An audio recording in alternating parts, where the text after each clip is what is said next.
त्वचा हमेशा जवान दिखे, बाल हमारे ग्लो करें, शाइन करें।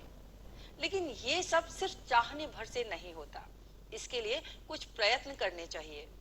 और क्या प्रयत्न करने चाहिए, किस तरह से हम अपनी त्वचा को शाइनी बना सकते हैं, हेयर्स को शाइनी बना सकते हैं, इस सब के बारे में हम जानकारी लेंगे।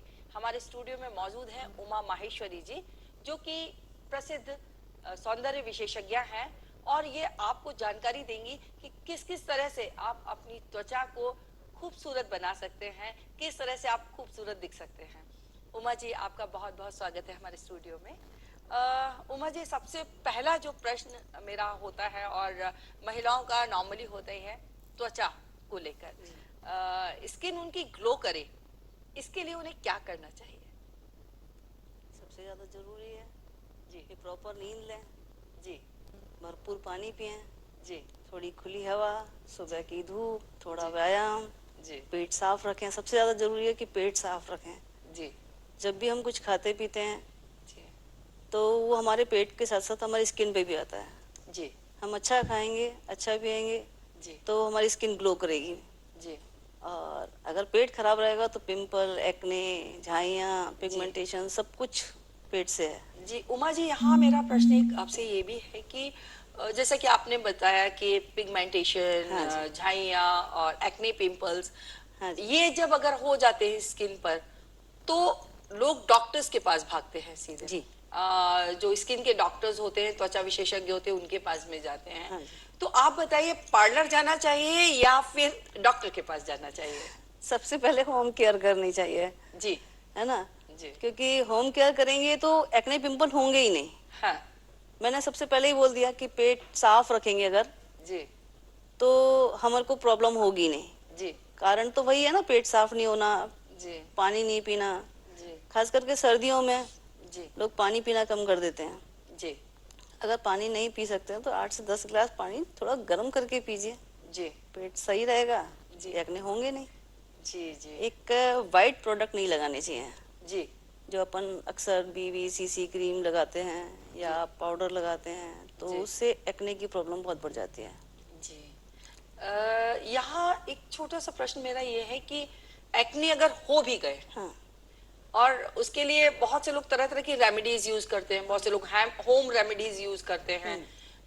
तो वो क्या क्या रेमेडीज ऐसी हो सकती हैं, या हमारे घर में कौन सा ऐसा मौजूद सामान है जिसे हम कुछ हद तक एक्ने पिंपल्स का आना कम कर सकते हैं? जी। अगर कोशिश करें हम जी तो अगर आ ही गए हैं तो देखो डॉक्टर को दिखाना ही पड़ता है। जी लेकिन डॉक्टर ने बोला कि 15 दिन मेडिसिन लेनी है या जी 1 महीने लेनी है जी तो हमें वहीं स्टॉप करना चाहिए। जी एक बार ठीक हो गया, स्टॉप। लेकिन ज़्यादातर महिलाएं क्या करती हैं जी कि वो ठीक होने के बाद भी डॉक्टर ने लिखा है, डॉक्टर ने प्रिस्क्राइब किया है, वो कंटिन्यू करते रहते हैं जी। यूज, कई साल तक यूज करते हैं, स्किन पतली हो जाती है। अच्छा, फिर तो मतलब जब आपके ठीक हो जाएं तो नहीं करना चाहिए दवाइयाँ ये? बंद करनी चाहिए, मेडिसिन बंद करनी चाहिए। जी। उमा जी, एक अभी जैसे आप देख रहे हैं, सर्दियों का मौसम है, हाँ जी, हालांकि हर मौसम की अलग अलग रिक्वायरमेंट होती है स्किन के लिए। हाँ जी, अभी जैसे सर्दियों का मौसम है, तो लोगों को जो उनका स्किन है वो इचिंग होने लगती है उसमें, या खिंचने लगती है, या क्रैक्स आने लगते हैं, उसके लिए क्या करना चाहिए? मॉइस्चराइजर लगाएं। जी सबसे सही तरीका होता है CTM, जी फार्मूला होता है स्किन के लिए, जी क्लींजिंग, टोनिंग, मॉइस्चराइजिंग। जी तो क्लींजिंग करना जरूरी है, जी नाइट में जरूर क्लींजिंग करना चाहिए जी और मॉइस्चराइज करके तभी सोना चाहिए। जी आप डे में कुछ भी लगाएं, क्योंकि पॉल्यूशन रहता है तो डे में जो भी आप लगा रहे हैं जी। वो थोड़ी देर में पॉल्यूशन से मिक्स हो जाता है, फिर डस्ट मिक्स हमारी हो डस्ट जाता है। मिक्स हो जाती है जी तो वो रिजल्ट नहीं आता हमारा। जी लेकिन हम नाइट में बिल्कुल हमारी स्किन अच्छे से सांस ले पाती है, जी तो उसे क्लीन करना जरूरी है। मेकअप हमेशा रिमूव करके ही सोना चाहिए। जी जी। मतलब कहीं भी जाए, अगर आपने हाँ, हैवी मेकअप किया है तो वो रिमूव करके सोना हाँ, चाहिए। हैवी या जी कोई भी अपन डे में भी अगर बाहर धूल मिट्टी अपने को लगी ही होती है जी तो वो क्लीन करके ही सोना चाहिए, जी जी एक्ने प्रॉब्लम होगी ही नहीं। जी। लेकिन आजकल जैसे कि है ना, फास्ट लाइफ है, तो लोग फास्ट फूड जैसे just like pizza, burger, chowmein, ये वो खाते जी हैं, तो बिल्कुल, आई थिंक इसका असर होता है, एक्ने बिल्कुल पिंपल्स होता होते है, हैं इससे। बिल्कुल होता है, बिल्कुल होता है। जी जी जी अगर आप खा ही रहे हैं जी तो रात में गर्म पानी पीजिए। पहले के अच्छा। लोग, पुराने लोगों को देखिए आप, जी। हमारे जब सर्दियां होती थी, अपन किसी के खाना खाने जाते थे जी। तो वो रायता देते थे। हाँ। हम लोग बड़े लोग रायता अच्छे से पीते थे जी। जी। है ना। जी। और सर्दियों में कॉफी, दूध, ऐसी चीजें मिलती हैं जी। हर जगह। वो उसका लॉजिक है जी। कि जब हम गर्म कुछ पियेंगे तो वो हमारा जो खाया हुआ है वो आराम से पच जाएगा, जी। तो प्रॉब्लम नहीं आएगी हमारी स्किन में। जी। उमा जी, इस मौसम में, सर्दियों के मौसम में बालों के झड़ने की बहुत समस्या होती है। और अब तो मौसम ही क्या, ज्यादातर लोगों को ये समस्या होने लगी, उनके बाल झड़ने लगते हैं। तो झड़ने से रोकने के लिए तमाम सारे, ये आप टीवी में विज्ञापन, ये ऑयल, वो ऑयल लगाइए। आप बताइए क्या करना चाहिए? झड़ने का रीजन है, जी। एक तो सीजनल है, वो झड़ेगा बाल, नेचुरल जी। प्रोसेस है वो। जी। लेकिन बहुत ज्यादा अगर झड़ रहा है जी। तो हमें ख्याल रखना चाहिए। जी। वही चीज कि जी। ऑयल नहीं लगाते लोग, हम्म। तो थोड़ा ऑयल लगाएं। सर्दियों में गरम थोड़ा सा तेल लगाएं। जी। बार बार शैम्पू यूज ना करें, जी। कम से कम शैम्पू यूज करें। जी। काफी हद तक कम हो जाता है। अच्छा। ऐसे थोड़ा बाल झड़ना, 10 15 20 बाल झड़ना एक नेचुरल चीज है रोज की। जी। जी। लेकिन जी। उससे ज्यादा झड़ रहा है और रीग्रोथ नहीं हो रहा है, जी। तो वहाँ हमें सोचना चाहिए। जी। तो उसके लिए हम तेल लगाएं, जी। शैम्पू कम करें। गर्मियों और सर्दियों में दोनों में हमारे यहाँ अलग अलग मौसम रहता है, तो शैम्पू और कंडीशनर भी बदलना चाहिए, जी। ऑयल भी तरीके से बदलना चाहिए। जी। गर्मियों में अगर हम हफ्ते में 3 बार या 4 बार वॉश करते हैं, तो सर्दियों में 2 बार या 1 बार ही वॉश करना चाहिए। जी। तो बालों में जैसे कई बार क्या होता है, जब बाल बहुत ज्यादा झड़ते हैं, कुछ महिलाओं को भी ये स्कैल्प दिखने लगता है, हाँ ये जी। शिकायत आती हाँ है। जी। तो बहुत से, कोई कहता है अनियन का ऑयल लगाइए, ये लगाइए, हाँ तो क्या ये असर करता है? हाँ, बिल्कुल करता है, जी। रीग्रोथ के लिए अच्छा है। जी। आप घर में भी ऑनियन का रस लगा सकते हैं, जी। मेथी दाना लगा सकते हैं। जी। डैंड्रफ हुई है अगर, तो जी। नीम बेस्ट ऑप्शन है। जी। जी। नीम का पानी अगर आप नहाने के बाद, जी। हेयर वॉश के बाद अगर 1 मग्गा नीम का पानी डालें, तो जी। डैंड्रफ नहीं होगी, हेयर फॉल नहीं होगा। जी। रीग्रोथ के लिए मेथी, जी। ऑनियन जी। बेस्ट है। अच्छा। अगर ड्राई भी हुआ है हेयर, जी। तो आप केले में 2 केले मैश करके उसमें दही मिला के जी। और अपने बालों में मास्क जैसा लगाएं, अच्छा। बहुत अच्छा रिजल्ट आता है। जी। जी। उमा जी, एक चीज और है कि फेशियल, जो कि आजकल आम जरूरत बन गया है और महिलाएं करवाती भी हैं। जी। फेशियल में कई बार स्किन की जानकारी नहीं होती, पार्लर में जाते हैं, नहीं होती, वो कुछ तो भी लगा देते हैं। तो किस किस तरह के फेशियल होते हैं और कैसे कैसे करवाने चाहिए, ये थोड़ा सा बताइए। हाँ, ऐसा नहीं है कि कुछ तो भी लगा देते जी। हैं वो अपन को स्किन की जानकारी करनी है। मॉर्निंग में उठें, जी। नोज पे, टी जोन पे देखें आप जी। कि ऑयल है कि नहीं है। अगर ऑयल नहीं है जी। तो हमारी स्किन ड्राई है, अगर जी। ऑयल है तो हमारी स्किन ऑयल है। जी। और केवल नोज पे आता है तो फिर मिक्स जी। है ना। जी। तो अगर हमारी स्किन ऑयली है जी। तो हमें जेल बेस्ड में फेशियल करानी चाहिए, जी। और अगर हमारी ड्राई है तो फिर हमें क्रीम बेस्ड फेशियल करानी चाहिए। जी। और कोशिश करना चाहिए एक्सपर्ट से करवाएं, जी। जिससे स्किन खराब ना हो। जी। अपन कराते रहते हैं, लेकिन थोड़े दिन में पता चलता है कि मेरी तो एज दिख रही है, ग्लो तो कर रही है स्किन पर, जी। एज फिर भी बहुत दिख रही है। जी। तो हम एक्सपर्ट से कराना चाहिए, हमेशा अच्छे सलून पर ही जाएं। जी। उमा जी, एक चीज और भी है कि कई बार घरेलू नुस्खे हम आजमाते हैं, जैसे मास्क लगा लेते हैं जिससे फेस ग्लो। तो घर में हम रहकर, अगर हमारे पास टाइम ना हो पार्लर जाने के लिए, तो किस किस तरह के मास्क हम फेस पर अप्लाई कर सकते हैं और उसमें क्या क्या सावधानियां हमें बरतनी चाहिए, उस बारे में थोड़ा सा हमारे दर्शकों को बताइए। मास्क लगाना पुरानी परंपरा है, जी। आदिकाल से चला आ रहा है। हमारी मम्मी, दादी, नानी भी उपटन वगैरह करते थे, जी। और हम लोग लगा सकते हैं। शहद है, मलाई है, जी। ये इसको मिक्स करके हम लगा सकते हैं। रोज वाटर मिला के लगा सकते हैं जी। अपनी स्किन पे। पर स्किन को ज्यादा रगड़ना नहीं चाहिए, अच्छा। है ना। जी। बहुत सारे लोग बहुत बार फेस वॉश करते हैं, जी। ये भी ठीक नहीं होता है। जी। तो फेस वॉश का ध्यान रखना चाहिए कितनी बार करना है। अच्छा। बैठे बैठे लोग फेस रगड़ के पहुंचते रहते हैं, स्किन जी। ब्लैक पड़ जाती है उससे। जी तो थोड़ी केयर हमको हैबिट्स के हिसाब से भी कंट्रोल करनी चाहिए, जी तभी ठीक होता है। जी। उमा जी, कई बार होता ये है कि लोगों को एक्ने पिंपल्स होते हैं, हाँ जी। तो उन्होंने बस सुना हुआ होता है और मुल्तानी मिट्टी का मास्क वो लगा लेते हैं, तो उससे क्या इफेक्ट होते हैं और उसमें हमें क्या क्या सावधानियां बरतनी चाहिए, और किन लोगों को मुल्तानी मिट्टी का मास्क नहीं लगाना चाहिए, इस बारे में हमारे दर्शकों को बताइए थोड़ा सा। जिनकी स्किन ड्राई है उनको मुल्तानी मिट्टी का मास्क नहीं लगाना चाहिए, कम एज में लगाने की जरूरत नहीं होती है। लेकिन अगर एक्ने पिंपल हैं तो स्किन को ड्राई करने के लिए उसमें नीम, तुलसी ऐसी चीज़ें लगाएं मिक्स करके, ज़्यादा बेस्ट होता है।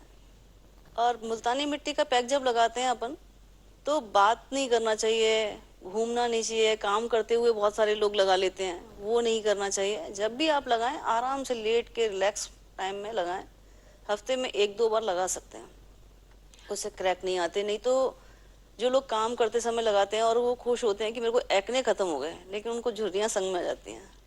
जी उमा जी, एक चीज ये भी है कि अभी जैसे कि शादियों का मौसम चल रहा है, शादियों का मौसम तो हमेशा ही रहता है। हाँ। जो लड़कियां ब्राइड बनने वाली हैं, दुल्हन बनने वाली हैं, उनको कितने समय से और क्या क्या सावधानियां मतलब शुरुआत कर देना चाहिए, क्या क्या खान पान में उन्हें शामिल कर लेना चाहिए, जिससे जिस दिन उनकी शादी हो, उनका फेस ग्लो करे? सावधानियां तो हमेशा ही करना चाहिए, गर्ल्स को सबसे सुंदर बनाया भगवान ने तो सावधानियां हमेशा ही रखनी चाहिए। लेकिन शादी आने वाली है तो फास्ट फूड सबसे पहले बंद कर दें, क्योंकि जितना तला फला खाएंगे, थोड़ा एग्जर्शन भी रहता है तो पिंपल एक्ने आने की बहुत ज़्यादा चांसेस रहते हैं।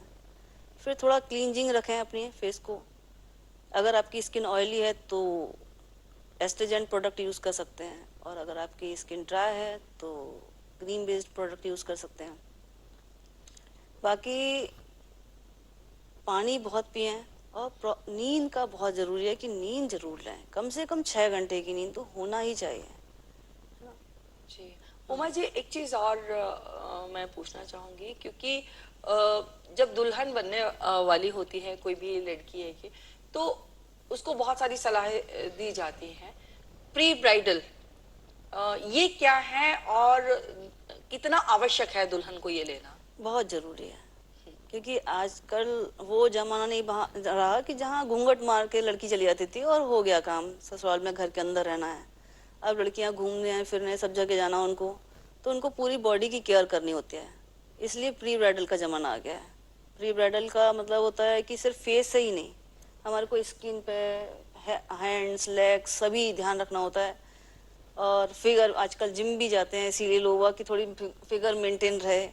तो ब्यूटी का मतलब केवल फेस स्किन नहीं है, पूरी कंप्लीट केयर करनी चाहिए। बहुत सारी लड़कियां अपने पढ़ाई लिखाई के चक्कर में टाइम दे ही नहीं पाती अपने आप को, लेकिन शादी एक ऐसा मोमेंट है कि लाइफ में एक ही बार आता है, तो वहाँ केयर करना बहुत जरूरी है। जैसा कि आपने बताया कि लड़कियों को केयर करना चाहिए, क्या बनने वाले दूल्हे को भी उतनी ही केयर करनी चाहिए? बिल्कुल बिल्कुल, आजकल बराबर का जमाना है, जी बिल्कुल तो केयर करनी चाहिए। और पार्लर हैं उनके लिए भी, और वो जाते भी हैं अब। और हाँ अभी से नहीं जाते, हम अपने 5,000 साल पुराने अगर बात भी करें, रामचंद्र जी के जमाने में, कृष्ण जी के जमाने में, वहां पे भी श्रृंगार तो होता ही था जी, तो उतनी ही केयर दूल्हे को उतनी भी केयर करना करनी चाहिए चाहिए, बिल्कुल करनी चाहिए। जी। एक चीज और पूछना चाहूंगी आपसे, क्योंकि कई बार हम लोग को फंक्शन में जाना होता है, महिलाओं को फंक्शन में जाना होता है, तो उनके पास पार्लर जाने के लिए उतना टाइम नहीं होता है, हाँ जी। तो वो कौन से टिप्स आजमाएं जिससे वो पार्टी में सबके आकर्षण का केंद्र बने? एक 2-4 हेयर स्टाइल अच्छी सीखनी चाहिए, साड़ी ड्रेपिंग या आपका जो ड्रेस है वो बहुत अच्छे से कैरी करना आना चाहिए। आप स्किन की बात करें तो हमको इंस्टेंट अगर क्लीन करना है, घर में कुछ भी नहीं करते हैं अगर आप, तो कम से कम मलाई तो होती है, मलाई से अपन फेस क्लीन करें, गुनगुने पानी से, सर्दियों में खास करके गुनगुने पानी से वॉश कर लें, एकदम चेहरा ग्लो करने लगेगा। मैं मेकअप टिप्स की बात कर रही थी, कुछ मेकअप टिप्स हमारी दर्शकों को दीजिए जो वो घर पे ही अपने आजमा कर तैयार हो सकती हैं। क्या क्या सामान उनके पास में होना चाहिए कि अगर वो पार्लर ना भी जा पाए तो वो तैयार हो जाए? हाँ जी बिल्कुल। जी जैसे डे में मेकअप करना है तो लाइट मेकअप रहना चाहिए, है ना।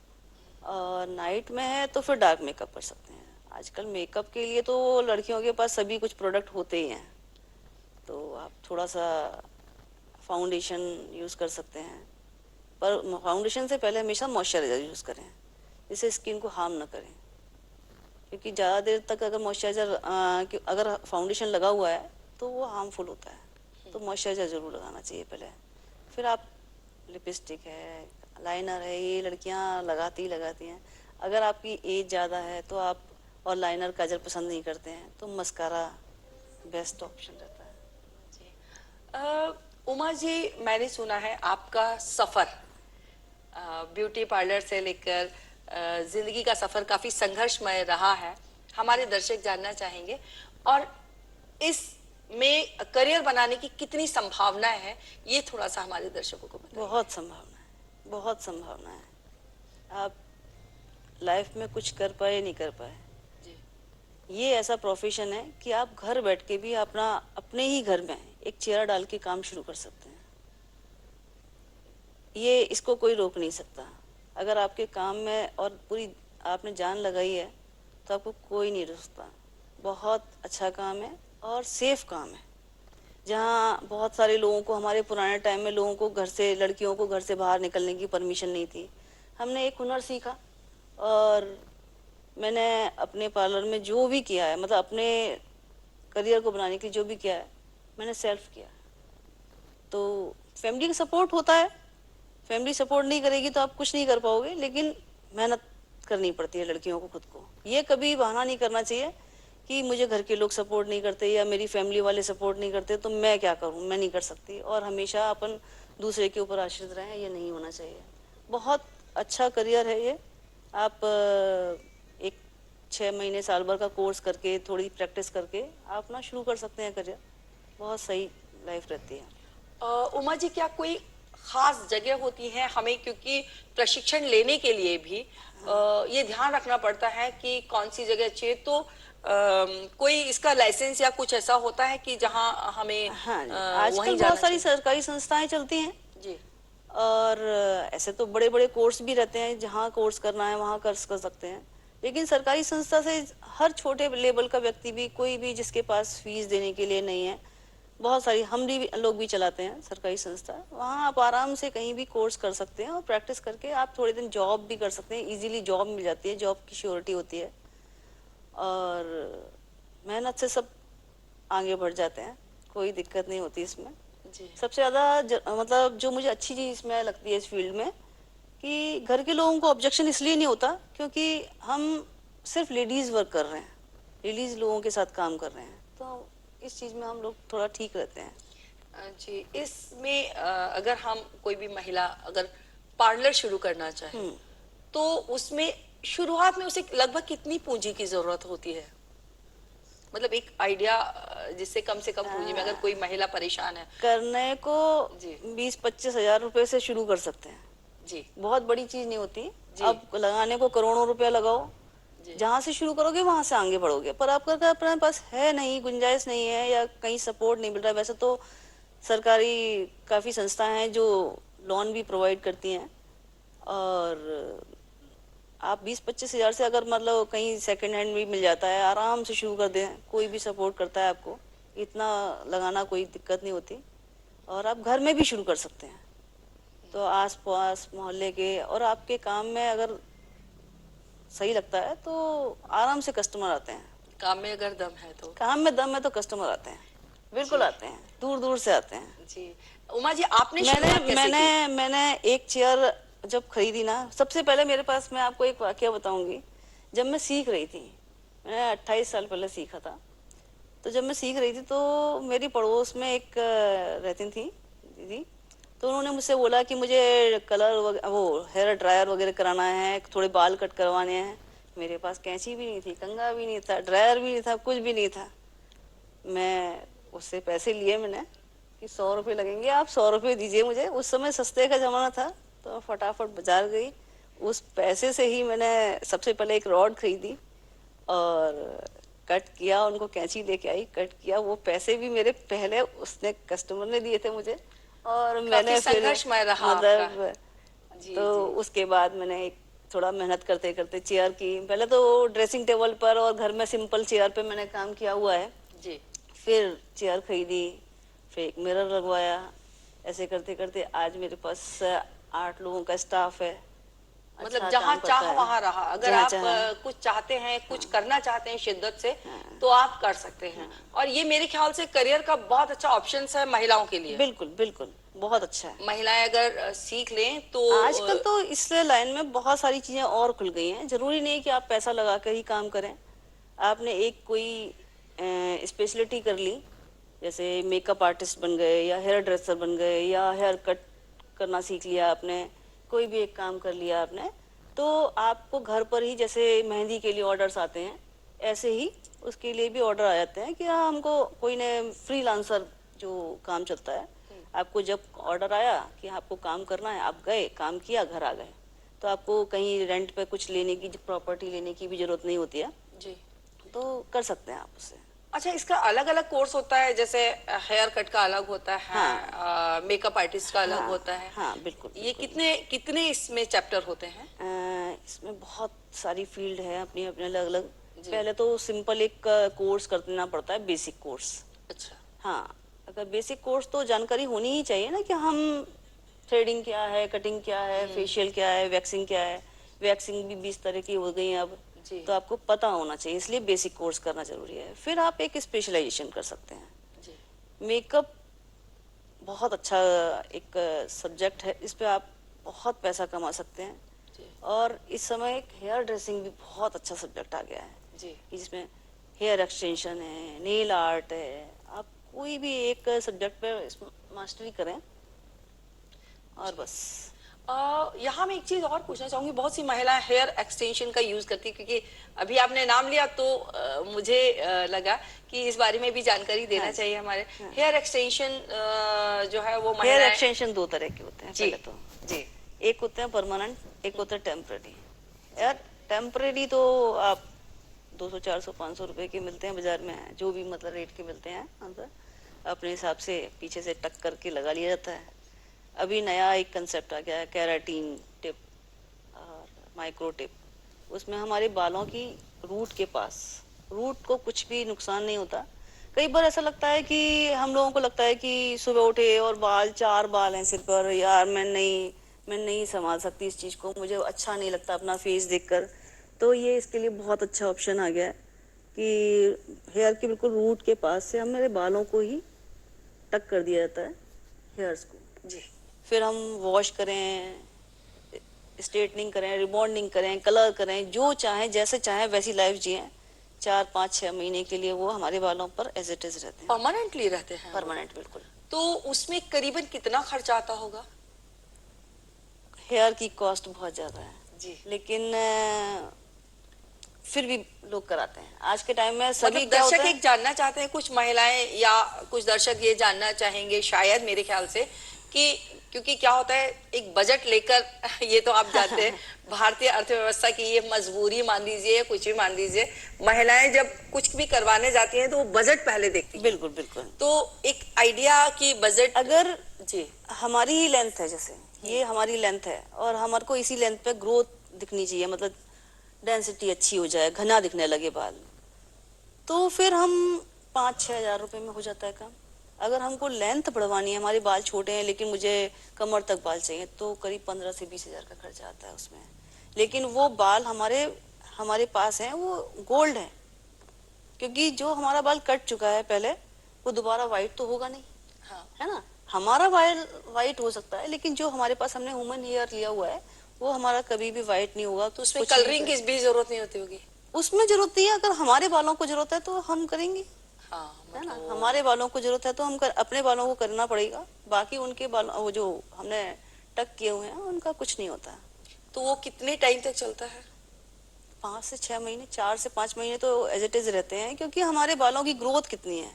अगर हमारे बाल ये हर महीने 1 इंच बढ़ते हैं, वैसे बढ़ता नहीं है, लेकिन 1 इंच बाल बढ़ता है, तो हमें 2 महीने तक ही काम करेगा, क्योंकि फिर वो बीच में दिखने लगता है थोड़ा सा कि कहाँ टक किया गया है, उसको निकलवा के फिर सेटअप करा सकते हैं दोबारा से।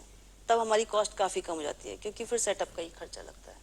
अच्छा। तो इसके लिए भी किसी परमानेंट मतलब कुछ पर्टिकुलर हेयर ड्रेसर्स होते हैं उनके जी पास जाना बिल्कुल पड़ता है या बिल्कुल, कहीं नहीं भी नहीं नहीं करवा? नहीं, बिल्कुल बिल्कुल एक्सपर्ट की जरूरत होती है इसमें। जी जी है जी। ना? तो जो आजकल जो हाँ, ट्रांसप्लांट वाली बात है नहीं वो ट्रांसप्लांट बिल्कुल अलग चीज है। अच्छा। ट्रांसप्लांट माने हमारे रूट्स में स्कैल्प में किया जाता है वो रूट, जी है ना। और ये चीज है कि जो हमारे लेंथ है उसी के बिल्कुल पास में टक कर दिया, उसे बालों के ऊपर ही मतलब बेंड कर दिया, बांध दिया है एक जी तरह से। तो जी वो केराटिन टिप रहता है तो उससे वो चिपक जाता है।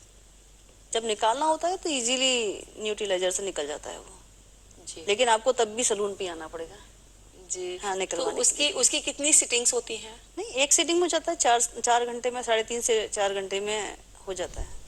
जी।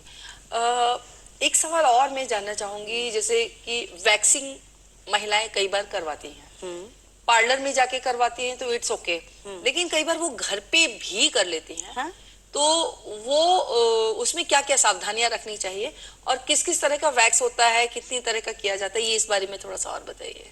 वैक्स करना जितना आसान समझते हैं उतना है नहीं। जी। जितना घर पे लोग करते हैं तो कई बार जल जाते हैं या बाल बीच में से टूट जाते हैं, स्किन ड्राई हो जाती है या रिंकल्स पड़ जाते हैं, वो अनट्रेंड की वजह से है ना। तो थोड़ा सा केयर करना चाहिए। अगर घर पर भी कर रहे हैं तो हमको ध्यान रखना चाहिए कि हमारे रूट्स किस तरफ हैं, हमारी ग्रोथ किस तरफ है, मतलब सही डायरेक्शन में लग रहा है कि नहीं, वरना दाने आ जाते हैं। तो वो भी ध्यान रखना चाहिए कि दाने अगर आ रहे हैं तो हमको पार्लर पर ही कराना चाहिए। मैडम कितने तरह का वैक्स होता है? बहुत तरह का हो गया अब तो वैक्स। जी ऑयल वैक्स है, लिपोसोल्यूबल है, जी और नॉर्मल गोल्ड वैक्स होता है, एलोवेरा वैक्स होता है, कोल्ड है, हॉट है, बहुत वैक्स हैं अब तो। आप बाकी तो फ्लेवर है, जी पर अगर हमको चाहिए कि लेट ग्रोथ आए तो ऑयल वैक्स कराना चाहिए, उससे हमारे रूट से बाल निकलता है। वरना हम अगर कोल्ड वैक्स करते हैं जो हमेशा से चली आ रही है वो करते हैं तो आपने देखा होगा कि बाल छूट गए, टूटे टूटे दिख रहे हैं हमको, तो क्योंकि वो बाल ही केवल निकालते हैं, है ना। आजकल रोल ऑन वैक्स आ गई है बहुत जी अच्छी, वो भी बहुत अच्छा है, हाइजीनिक रहती है। थोड़ा केयर करना चाहिए। अगर पार्लर पे भी जा रहे हैं आप तो वहां पर भी केयर करना चाहिए कि आपका वैक्स हीटर क्लीन हो, आपका बार बार रीयूज नहीं हो रहा हो उसका। उमा जी ने आज इतनी अच्छी जानकारी हमारे दर्शकों को दी। मुझे लगता है उमा जी की जानकारी आपके लिए बहुत ही लाभकारी होगी। इनकी दी हुई टिप्स से आप अपने आप को और भी खूबसूरत बना सकती हैं। किसी पार्टी में जाना हो तो इनकी दी हुई टिप्स को आप जरूर यूज करें। पार्लर तो फिर जाना ही होता है। अगली बार फिर मिलेंगे किसी दूसरे विषय के साथ में, तब तक के लिए आज्ञा दीजिए। नमस्कार। नमस्कार।